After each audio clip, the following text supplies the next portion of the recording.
Alright, what's up YouTube? Gonna show y'all what I think is probably one of the ugliest textures I've ever seen in my entire life. Essentially, y'all seen some videos that I do before about 5-brush, and that's what it looks like essentially when you put it on, but most people knock it down. This house is like 40 years old. This stuff's got 10 coats of paint on it, and it don't come off like talking about. Normally something like this, what I'll do is get on stilts and take an old knife and just scrape it best I can, but we had to get these guys. This is actual floor scrapers. Put an edge on this. It's real heavy metal.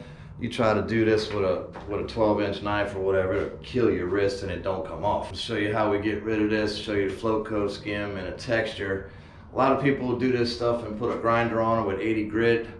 You can do that, but if you're in somebody's house, I mean, it's nasty. So we just try to avoid that, for lack of a better term, scrape the titties and then full coat it. So this is what we were doing on this whole house. This is a whole house. This is just laundry room we're showing y'all right now.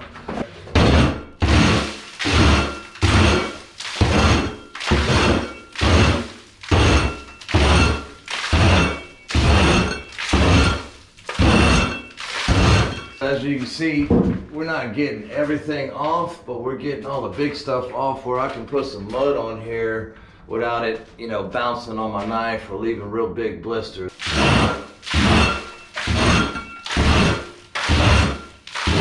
This thing's pretty effective. If you use a regular knife, even if it's an old sharp knife, you're not getting that pressure. This is iron on here, so there's some things you can do with a knife, but this is what we found works best for here.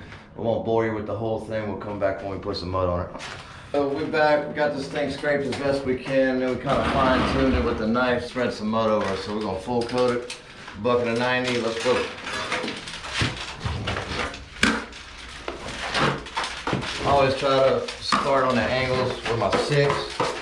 And my boy Eli over here is slinging some 12s. And I'll get on that, but I like to get that corner fine-tuned. Only way you can do that is with the 6 or your 5, whatever you prefer.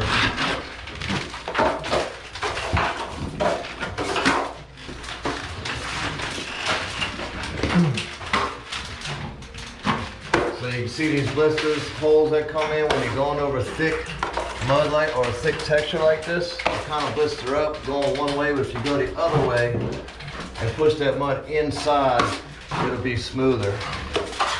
Helps you avoid those blisters. So that's the trick we do.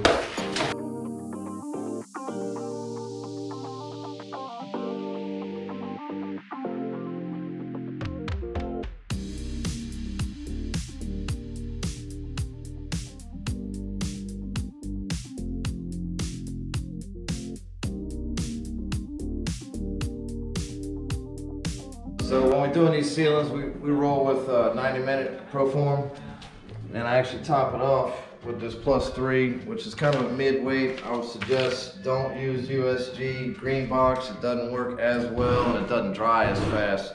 So I got my water right underneath the top of my paddle, and then we'll dump the whole bag and clean it, wipe it down as we're going.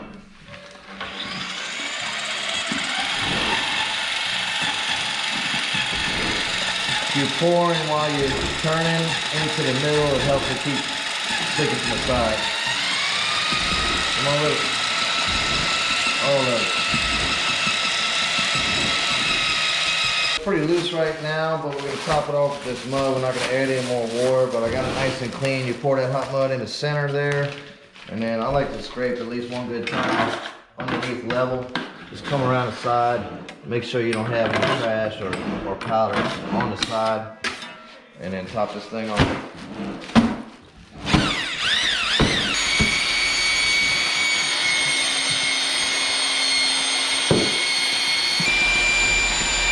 Okay.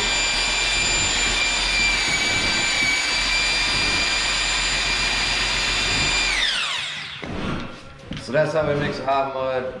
Especially for stuff like this where you got a long way to go. If you use hot mud, it doesn't shrink as much as regular mud. Even though we're adding regular mud, if you do it with regular mud, it's going to take 3 days to dry, and it's going to shrink up a lot more than hot mud. So this enables us to go through. Once it dries, we'll rake, which I'll show you and I do in my other videos, and then we're able to roll on the skim coat with regular mud and then roll through the skim coat. Float coat takes time when you're doing texture like this. Alright, so we're done with that. This is just a float coat. It's gonna be rough. Mine probably looks better than the average Joe, if you will. But this is just your base coat. You just want to get everything covered, so that gives us an opportunity to put another coat, which would be the skim coat, to get it looking nice. And something that would be very helpful, catch that video that I got on how to break in a knife, get it sanded well, because the square corner is just going to leave dig marks. So see you in a minute. Been about an hour. This is that 90-minute hot mud I'm telling you about. With mud, it's dry to the touch, but it's still a little wet in the sense of where I can kind of, what I call rake. Instead of sanding, now if you do regular mud, you gotta let it dry, you can sand it, but we do this to speed up the process. We're just laying down all those ridges to make it easier for us to skim some bad spots. I'll fill in with the residue. So I won't bore you with the whole thing, but this helps your skim coat come out a lot nicer rather than just sanding. I try not to sand in between coats, because if you do, that dust when you put the mud on, it starts to bubble. So we do this to get through it quicker and have less resistance, if you will. So we're back. We're gonna do a skim coat. We'll do a skim coat on here because you got a little bit of imperfections everywhere. We went through, raked, cleaned it up. You know, it's a full flow coat with hot mud. It's dry to the touch. We're gonna roll on. My boy Eli gonna roll the mud, and we basically literally gonna wax on, wax off. So here we go.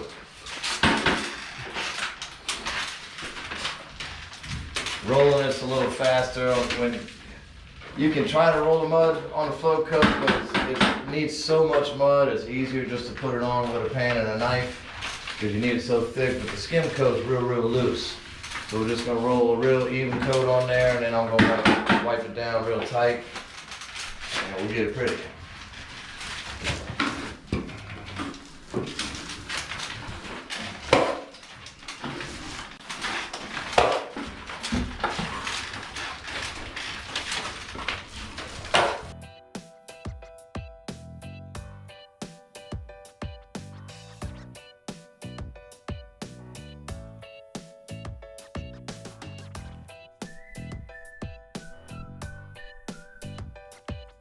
So that's it in a nutshell. If you look real close, you can see kind of the darker spots that's filling everything in.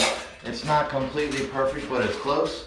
So after that heavy float coat, knocking it down, and then a nice tight skim, we'll let it dry. We'll come back and sand it. We're doing an orange peel, did this whole house with this. We just showed you one room.